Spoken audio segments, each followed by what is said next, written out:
बच्चे हमारे नासमझी में, लाशऊरी में, जुए का शिकार है। और बात लोग जानबूझकर इतने पैसे कमाने के लिए, लालच के लिए लगे हुए हैं। मैं आप लोग को दिखाना चाहता हूँ सबसे पहली बात, सबसे पहले सट्टा होता क्या है। देखिए, जमाना बदलेगा, चीजें बदलेंगे, नए नाम आएंगे। अगर हमें नहीं पता सट्टा चुके कहते हैं तो हम गलती हो जाएंगे। मैं मिसाल देता हूँ, शराब हराम है नहीं भाई? जी, शराब हराम है ना। अगर मैं शराब का नाम बदल कर जो है इंग्लिश जूस रख दूं, क्या हलाल हो जाएगा वो? नहीं। या मैं शराब का नाम रखकर ब्यूटीफुल जो है ड्रिंक रख दूं, क्या हलाल हो जाएगा वो? नहीं होगा ना। लेकिन क्यों? तो आपको कैसे मालूम पड़ेगा ये शराब है? कैसे मालूम पड़ेगा? आप क्या करोगे कि जो बोतल है, बोतल के जो इंग्रेडिएंट हैं वो आप चेक करोगे। वहां अगर लिखा हुआ अल्कोहल तो आप पहचान लोगे कि नहीं ये तो शराब है। कैसे पहचाना आपने? कि आपने बोतल के अंदर जो कंटेंट है उस कंटेंट का पता लगाया कि इसके अंदर क्या-क्या चीजें शामिल है। ठीक इसी तरीके से सट्टे की नई नई चाहे जितनी अकसाम वजूद में आ जाएं, अगर हम वो उसूल पकड़ लें, वो बुनियाद समझ लें जिससे हम ये चेकआउट कर सकते हैं कि जो ये चीज है ये सट्टा है या नहीं, तो हम बहुत आसानी से ऐसे ही पहचान सकते हैं जैसे कि आपने शराब को पहचान लिया अल्कोहल देखकर कि इसके अंदर अल्कोहल है। इससे पहले कि हम जुआ सट्टा की बात करें, हमारे लिए जानना बेहद जरूरी है कि आखिर इस्लाम में पैसा कमाने का तरीका क्या है, यानी इस्लामिक इकोनॉमिक सिस्टम के अंदर पैसा किस तरह कमाया जा सकता है। जब तक हमें ये क्लियर नहीं होगा तब तक हम सट्टे को भी बिजनेस से अलग करके नहीं देख पाएंगे। सिर्फ दो चीजें कारोबार की हराम रखी है। कितनी चीजें? दो। कौन कौन सी? एक ये है कि जो हमारी जमीन है, उस जमीन सामान जो निकलता है वो चाहे जमीन पैदा करे या पैदा होने के बाद हम बनाए, इसको कहते हैं सामान कह लीजिए, गुड कह लीजिए, प्रोडक्शन कह लीजिए। जो प्रोडक्शन और गुड्स हम बनाते हैं वो खरीदना बेचना चाहे जायज है। हम देखते हैं सुबह शाम से भी काम होने का दूसरी बात, दूसरी चीज है सलाहियत।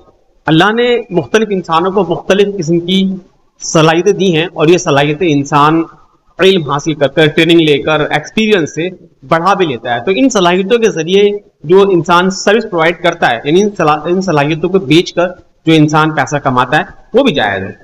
डॉक्टर के पास सलाहियत है, वो चेकअप करता है। वकील के पास सलाहियत है, नॉलेज है, ट्रेनिंग है, इस तरह इंजीनियर जो है पढ़ाई पढ़ के आता है वो नॉलेज देखता है। इस तरीके से जो इलेक्ट्रिशियन होता है, बिजली ठीक करने वाला, वो एक फल सीख के आता है तो वो बेचता है। इस तरीके से जो नल ठीक करने वाला प्लम्बर होता है वो ठीक किया था वो बेचता है। जो हाँ बड़े सब काम करे, टैलेंट कर रहे हैं, टैलेंट बेच रहे हैं, जायज, बिल्कुल जायज। इसमें इतनी चीजें हराम देकर बता दी। क्या बता दिया? झूठ बोल के मत बेचो, दो में किसी को मत दो, किसी को फायदा मत उठाओ। जो ऐप है दिखा के बेचो, एक ना बेचो। एक ना समाज के अंदर कितना ढेर पड़ा होता है, पता कितने का? अल्लाह रसूल नहीं, अल्लाह रसूल ने फरमाया कि उसकी कीमत तय करो, उसको तोलो, फिर खरीदो और बेचो, यानी एक नहीं बेचना। तो जितनी भी बुराइयां थी वो रसूल ने मना फरमा दी। मैं इसके मिसाल आपको और दूं, किस हद तक पास कर दिया अल्लाह रसूल ने सट्टे से या सूद से कारोबार को। अल्लाह रसूल सल्लल्लाहु अलैहि वसल्लम के वक्त के अंदर भी बाल मुझे आज खरीदते और बेचते हमारे बेचते थे। तो बाल कैसे खरीदते हैं भाई? मान लेते हैं भाई का बाग है, मैंने कहा भाई बाग कितने का दोगे? इन्होंने कहा 1 साल के लिए 3 लाख रुपए का। ठीक है, मैंने कहा सौदा हो गया ना 3 लाख रुपए का। बट ये सौदा गलत है। क्यों? अल्लाह रसूल सल्लल्लाहु अलैहि वसल्लम ने फरमाया कि बाग का सौदा मत करो जब तक पर उस पर फल इतना बड़ा ना हो जाए कि वो नुमाया हो जाए और उसको देख के आप ये अंदाज़ा लगा लो कि इस पर कितना फल आएगा।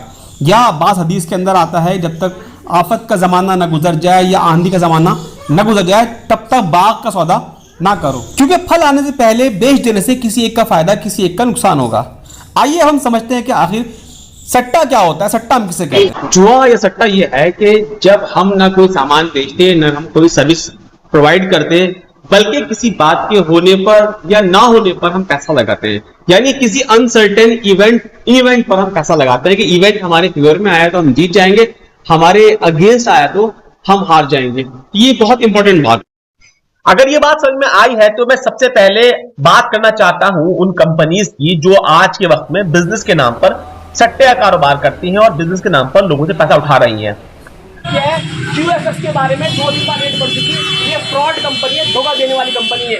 ये बोलती है पैसा दो बढ़ा के देंगे, आपको नुकसान नहीं होने का, लेकिन ये फ्रॉड करते हैं। क्रिप्टो करेंसी ठगी मामले के बाद मल्टीनेशनल कंपनी में निवेश के नाम पर धोखाधड़ी का एक और घोटाला पुलिस ने उजागर किया है। QFX कंपनी ने फॉरेक्स ट्रेडिंग के नाम पर लोगों से धनराशि ली और उन्हें हाई रिटर्न के सपने भी दिखाए। इस पूरे मामले में निवेशकों की 210 करोड़ रुपए की पूंजी लगाई गई थी। वित्तीय गड़बड़ी पर पुलिस जांच कर रही है। इसका खुलासा पुलिस की जांच में हुआ। इस मामले में पुलिस टीम ने कार्रवाई करते हुए 2 आरोपियों को गिरफ्तार किया है। एक कंपनी जिसका नाम QFX है, जो कि फॉरेक्स में ट्रेड करती है फ्रॉडुलेंटली, उसमें करीब 2 से 10 करोड़ का जो कैपिटल है जो लोगों द्वारा इकट्ठा किया गया, उसमें एक बहुत बड़ा फाइनेंशियल बंगलिंग हुई है, जिसकी वजह से हमने यहाँ पर ये प्रेस कॉन्फ्रेंस करने की बात सोची और हमें लगा कि जनता को, जनसाधारण को भी हम जागरूक करें कि वो इस तरह की फ्रॉडुलेंट एक्टिविटीज करने वाली जो कंपनीज हैं उनमें अपने पैसे को ना लगाएं। इसमें करीब हमने करीब 15-20 अकाउंट्स फ्रीज किए हैं, जिसमें 30 लाख रुपए के करीब है और कुछ फ्लैट्स भी हैं, कुछ प्रॉपर्टीज भी हैं जिसको हम सीज करें। तो ये एक तो फ्रॉड कर रहे हैं, दूसरा सट्टे में काम करते हैं। दूसरी बात ये है कि ये कंपनी कहती है कि हम पैसा लगाएंगे, आप लगाएंगे फॉरेन एक्सचेंज में। फॉरेन एक्सचेंज क्या मतलब है? दूसरी कंपनी विदेशी की जो करेंसी है ना, वो खरीद के बेचेंगे, उसमें हम पैसा लगाएंगे। तो भाई अगर विदेशी कंपनी है, मेरे पास पैसा है, आपका डॉलर में, लेकिन शेयर मार्केट के अंदर जहाँ प्राइस बढ़ते रहते हैं और बढ़ते रहते हैं, सिर्फ प्राइस के घटने या बढ़ने से पैसा लगाना और पैसा हार जाना या पैसा जीत जाना सट्टे की एक नई शक्ल है। और बाकायदा इसको हमारा जो इनकम टैक्स है, जो मुख्तलिफ टैक्स है, वो कहते हैं इसको, ये क्या है, स्पेकुलेशन। पता लिखा हुआ है इसके बारे में। इस तरह शेयर ट्रेडिंग यानी शेयर बिजनेस, आज खरीद के आज ही बेचना, ये भी सट्टे की एक किस्म है।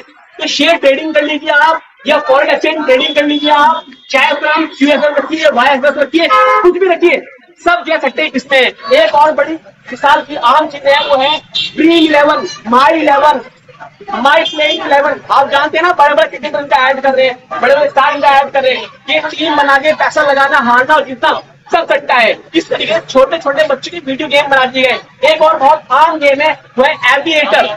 एविएटर प्लेन है, जो उड़ता है, उसमें पैसा लगाया जाता है, हारते हैं या फिर जीतते हैं। तो वो सट्टे की एक नई किस्म है। इस तरीके से ये हो सकती है मशहूर किस्म, जदीद किस्म, वो है वर्चुअल करेंसी, जिसे हम बिटकॉइन के नाम से जानते हैं। बहुत सारी करेंसी इस तरीके हैं। तो इन करेंसीज के अंदर पैसा लगाना भी बेसिकली एक सट्टा है। तो बात कहने का मतलब यह है